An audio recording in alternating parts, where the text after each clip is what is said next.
They came at dawn, just as the first streaks of gold cut through the trees. No trumpets, no shouting, just the slow, deliberate creak of saddles and the steady march of boots on hard-packed earth. I counted 6 men on horseback, more behind them on foot, faces hidden under brims and dust. All of them wore the same badge stitched over their hearts, brim hollow. Carlton Graves wasn't with them. That told me everything. I stood in front of the cabin, rifle ready, heart steady but loud in my ears.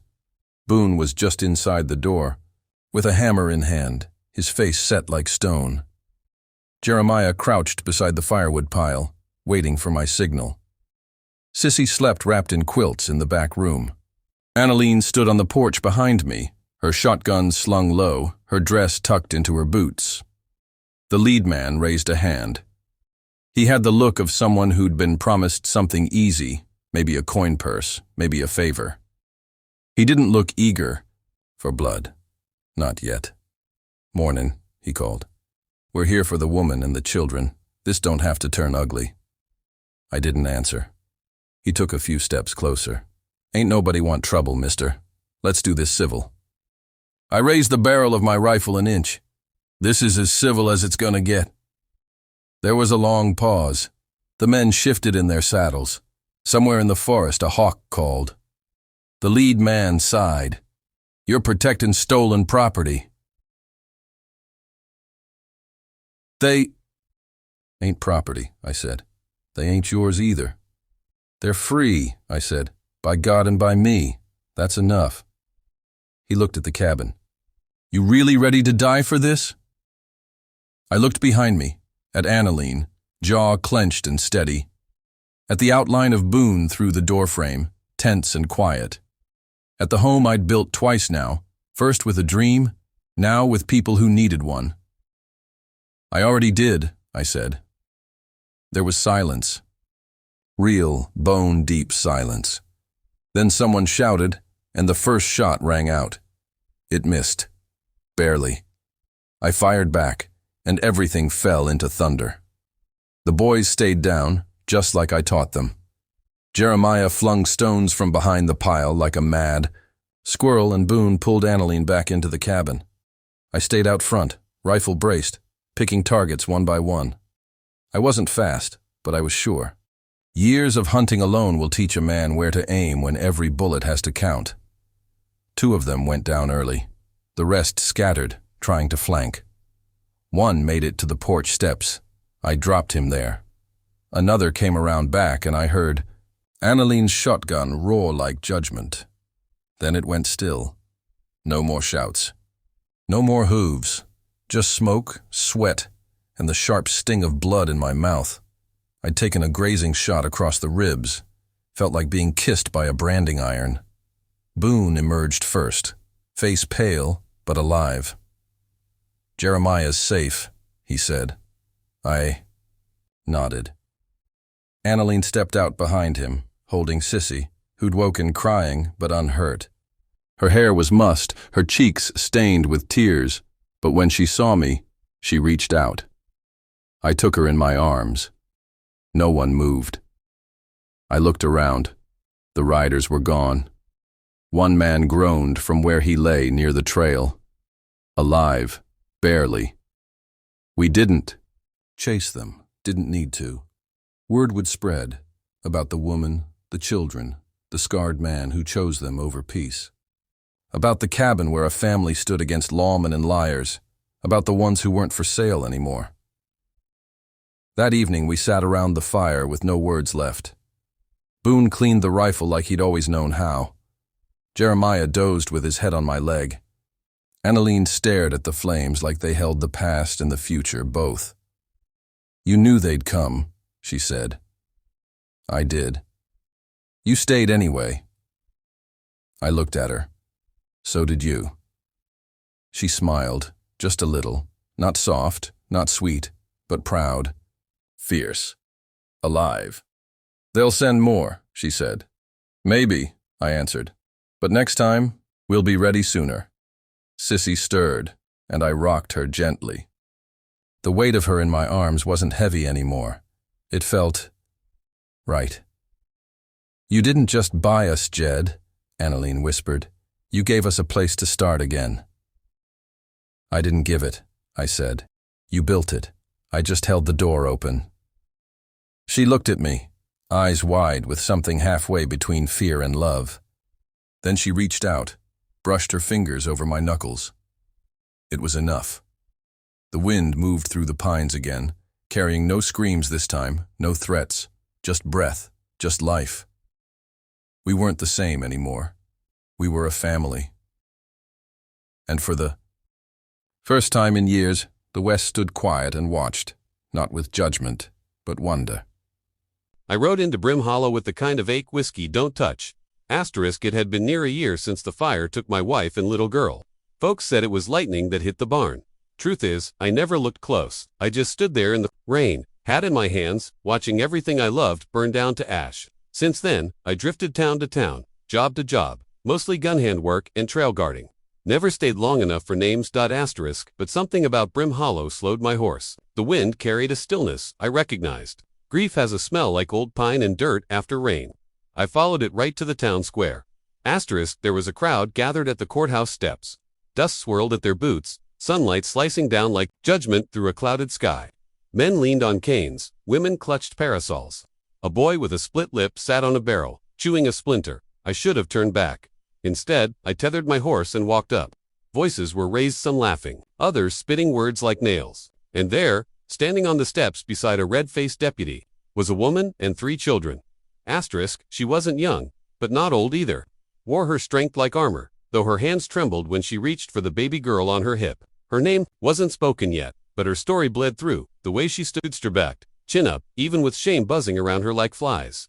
Asterisk, beside her stood 2 boys. One looked about 12, his arms crossed tight, jaw set like he'd punched his share of fences. The younger one 8, maybe kept one hand gripped in his brother's coat, eyes flicking like a deer's before bolt dash fire. Asterisk, the deputy raised his voice. As per the debt recovery ruling, the family of the late Thomas Whitlock shall be lawfully indentured to satisfy outstanding dues owed to the township of Brim Hollow. Some in the crowd clapped. I stood still, felt my blood go quiet. Asterisk, starting with the eldest boy, strong arms. Can work field or stable. The deputy called opening bid at $5. The boy stiffened. 3, someone said. Asterisk 4. Came another. Asterisk, the mother turned, her voice low but sharp. Please take me. Leave the boys. Asterisk, no splitting families. The deputy barked. This here's a package. Asterisk, laughter. Rippled bile rose in my throat. Asterisk, my boots moved before I thought. I walked to the front, just feet from the steps, and locked eyes with the woman. She didn't flinch. That did something to me I can't explain. Asterisk, how much for all of them? I asked. Asterisk, the deputy paused. Sir. Asterisk, all 4. I said. How much? Asterisk, he scratched his chin. Well, we hadn't $10. Someone barked from the crowd. 15, I said, without blinking. Silence fell like a dropped hammer. A wiry rancher stepped forward, sneering. You don't even know their names. Asterisk, I know. Enough. Asterisk, the deputy shifted on his feet, unsure whether to be smug or afraid. Going once, twice. Sold, he said, not quite meeting my eyes. The woman stared at me like a riddle. She didn't speak, just turned to gather the baby closer, while the boys watched me like I might draw a whip from my coat. Asterisk, I led them to my horse. Didn't say much, didn't know how. The eldest boy walked behind me, jaw clenched so hard I could feel it from 10 paces. The younger sniffled once but kept it swallowed. Asterisk, halfway to my cabin, the woman finally asked, what happens now? Asterisk, now. I said, eyes on the trail ahead. Now I give you a roof and a place to breathe. That's all. Asterisk, she walked in. Silence a while, then said names. Annalene. I nodded. These here are Boone, Jeremiah, and the babies. Sissy. Asterisk, Boone didn't speak, just scowled like he'd inherited the whole world's debts. Asterisk, Jeremiah gave a little nod, then looked away quick. Asterisk, Sissy, she just nestled against her mother's shoulder, thumb in her mouth. I didn't tell them my name until we reached the ridge. Cabins just past that bend. I said, name's Jedediah Coulter. Jed, if it suits. Asterisk, we reached it by sundown, a simple cabin, built with my own hands, back when hope was still a language I understood. The fence was half-rotted, the porch, slanted, but the fire inside was warm and steady. I opened the door and stepped back to let them in. Annalene hesitated. I ain't bought you to own you, I said. You can leave whenever you see fit. I just couldn't watch what they were doing. Asterisk, she studied me a long moment, then walked inside. Asterisk, I fixed stew. Sat the bowls on the table. The boys wouldn't eat until Annalene nodded. Old habits die slow. Asterisk. I sat by the hearth, alone, while they ate. Fire cracked and popped, filling the silence between spoonfuls. When the bowls were empty, Annalene rose. Asterisk. I'll clean up. I nodded. Boone hovered in the doorway, staring at me like he meant to memorize every flaw. Asterisk. Why'd you do it? He asked. I looked up, felt something shift behind my ribs. Because someone should have, I said. Asterisk. He held my gaze a second longer, then turned. Asterisk. That night, as the wind howled through the eaves, I lay on my cot, staring at the rafters. 4 strangers under my roof, a ghost in every corner, and for the first time in a long while, I didn't feel entirely alone. The cabin had never known this kind of quiet. Asterisk. Not the peaceful kind, like when pine needles hush the wind. No. This was a taut, waiting silence. The kind you hear when everyone's holding their breath and no one knows who to trust. I moved through it like a shadow, boots soft on wood I'd nailed down years ago when I still thought I'd raise a family here. Asterisk. Now there was a family, just not the one I'd planned.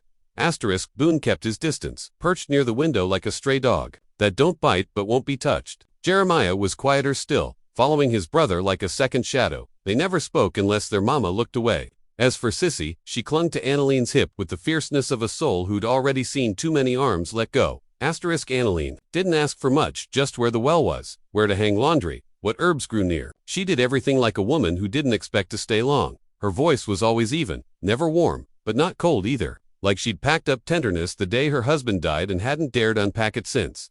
I didn't blame her. Stayed busy chopping wood, fixing hinges, tightening what the seasons had loosened. But I saw them watching, the boys, especially. Jeremiah stared at the scar across my cheek like it might blink back. Boone's eyes were harder, suspicious, protective in that brittle 2-old-4-his-size way. Asterisk. One afternoon, I found the barn door ajar, and the old milking pail dented. Inside stood Boone, his sleeves rolled up, fists clenched. Asterisk. You touch my brother, he said. I'll gut you in your sleep. I didn't move. Your mama tell you I laid a hand on either of you. Asterisk. He hesitated. Shook his head.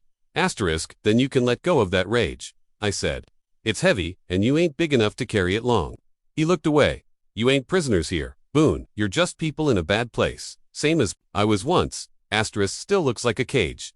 Asterisk. I didn't answer that. I just turned and walked out. Some lessons land slower than others. Asterisk. By week's end, Annalene started baking again. First time I came in to the smell of cornbread, I nearly sat down and wept. Not for the food though, it was good, but for the memory it carried. My wife used to sing while hers browned. Annalene didn't sing. She moved with purpose, but no joy. Asterisk. That night, I set a tin cup of coffee on the porch rail beside her. She was watching the dark, shoulders set like stone. I don't expect anything, I said. I know. Asterisk. You don't owe me. Asterisk. She gave a soft laugh. Not mocking, just tired. That's a funny thing out here, Mr. Coulter. It don't always take coin. Asterisk. I leaned against the post, sipping slow. You want to leave? I won't stop you. Asterisk. Her eyes didn't leave the dark. Where would I go? Back to the town that sold us. The next one down the trail. There's always someone ready to take what little we've got left. Asterisk. I nodded. You're safe here. Asterisk. She glanced at me. Are you? Asterisk. That caught me off guard. I opened my mouth, then shut it again. Truth was, I didn't know anymore. Asterisk. Later that night, I heard a small knock at my door. Jeremiah stood there, in 2 short breeches, rubbing his eyes. Asterisk. I had a bad dream, he whispered. Asterisk. I nodded and walked him back to the boys' room. Boone pretended to be asleep, but I felt his eyes on me. I tucked the blanket over Jeremiah and turned to leave. Asterisk. Was it fire? Boone asked, voice barely audible. I froze. He sat up slowly. Your dream? Was it fire? Asterisk. I didn't answer, just closed the door gently behind me. Asterisk. The next morning, the boys followed me to the field. I didn't invite them, they just came, silent and barefoot, stepping in my prints. I handed them both whittling knives, dulled some for safety, and showed them how to hold a stick and draw long, slow curls of bark. Asterisk. Boone asked, you teach your girl this? Asterisk. Yeah, I said, without looking up. She made a rooster once. Ugly thing, I kept it in my pocket till the day. Well, till the day I couldn't. Asterisk. Jeremiah worked in silence, then held up something lopsided and proud. Is this a horse? Asterisk. I nodded. It is now. Asterisk. They laughed, small surprised sounds, like sparrows testing their wings. Asterisk. That night, Annalene placed Sissy in my arms without a word. I didn't move, didn't breathe. The child nestled into me, cheek on my chest, tiny fingers curling in my shirt. My heart beat like thunder beneath her, and something broke open inside me. Asterisk. You don't have to be her father, Annalene said, softly, just be someone who don't leave. I looked at her, saw the weight she carried in every line of her face. I'll try, I said. Asterisk, she nodded. Then that's more than we've had in a long time. Asterisk, the wind picked up outside, and I held Sissy like the world was trying to take her back. Somewhere in the distance, coyotes howled, but inside that cabin, the quiet had changed. Not silence now, something else, a beginning. We settled into something like rhythm measured, cautious, almost tender. Days passed with the sound of boots and dirt, laughter blooming in rare and fleeting moments. Boone no longer stared like he meant to break me. He still didn't trust. Easy, but he no longer flinched when I reached for the axe. Jeremiah had taken to following me like a pup, peppering me with questions about saddle leather and horseshoes. Even Sissy began to reach for me. Her chubby fingers curled with the trust of someone who hadn't yet learned the world could betray her. Asterisk, but it was Annaline who changed in quiet ways. Her voice softened, her eyes lingered. And one night, after the stew was scraped from the pot and the boys were asleep, she sat beside me on the porch and said, I remember what it felt like to breathe before I had to ask permission for it. Asterisk, I didn't say anything, just passed her the cup of coffee and listened to the wind slide through the pines like it knew what we both carried. Asterisk, that peace lasted 3 weeks. Asterisk. Then came the rider. Asterisk, they saw the dust trail first, long before I saw the man. A single plume across the southern trail, too steady for a wanderer, too straight for a drunk. I saddled up and met him halfway down the road, my rifle strapped across my back, my instincts alive again. Asterisk, he was tall, coat too fine for honest work, boots clean for someone riding that hard. He tipped his hat when he saw me and smiled like a snake sunning itself. Asterisk, afternoon. He drawled, this Jedediah Coulter's place. Asterisk, that's me. Asterisk, he dismounted, slow, graceful, name's Carlton Graves. Representing the town council of Brim Hollow. I didn't shake his hand. Seems there's been a misunderstanding, he said, brushing imaginary dust from his lapel. That family you acquired, they were meant to be held until a debt auction next month. Their release was premature. Asterisk, they were auctioned in public, I said flatly. I paid. Asterisk, he smiled wider. You paid Deputy Murney, and Murney don't speak for the council. Asterisk, they were up there, crying, hungry. What kind of man waits for paperwork while children are sold? Asterisk, Carlton chuckled, all silk and poison. One who understands property law, friend. Asterisk, I didn't respond.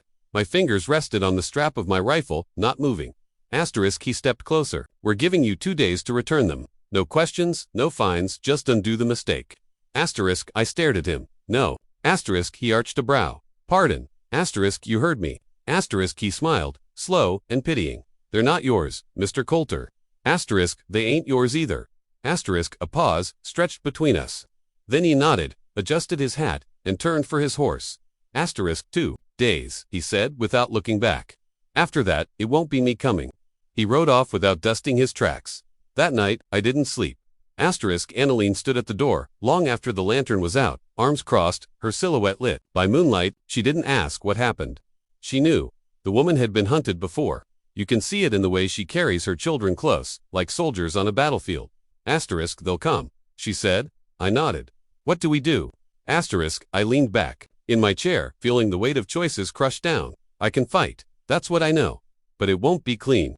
Asterisk, she came closer, her voice sharp now. I've buried too many people I loved. Jed, don't make me dig again. Asterisk, I'm not letting them take you. Asterisk, and if they kill you, she whispered. Asterisk, I looked at her, then at the door where her children slept. Then I die knowing I did right by someone. Asterisk, tears threatened behind her eyes, but she swallowed them down like stones. Asterisk, I won't run anymore, she said, voice low. But we won't wait empty-handed either. So we prepared. Boone helped me nail the shutters tighter. Jeremiah laid out tools like weapons, each one chosen with solemn care. Annaline gathered food, packed essentials in case we had to flee into the forest. She braided Sissy's hair that morning with shaking hands. Asterisk, I want her to look brave, she said. I didn't ask why. The second day passed quiet, too quiet. The woods held their breath, and so did we. Each hoofbeat was a gunshot in our ears. Each shadow on the trees looked like a threat. I sat by the porch, rifle across my lap, my back a wall of tension. Asterisk, by dusk, Boone stood beside me, not saying anything just there. He wasn't a boy anymore, not in the way it counted. Asterisk, you scared? He asked. Asterisk, yes. Asterisk, he nodded. Me too. Asterisk, Annaline came to the porch and sat between us. She didn't touch either of us, but I felt the warmth of her presence like armor. Asterisk, whatever happens, she said softly, we stand as one. Asterisk, I looked at her, then at Boone, then out at the long dirt road. It curved off into shadow, waiting. Asterisk they were coming, but we weren't the same broken pieces they'd tried to buy. We were something whole now, something worth fighting for. Asterisk,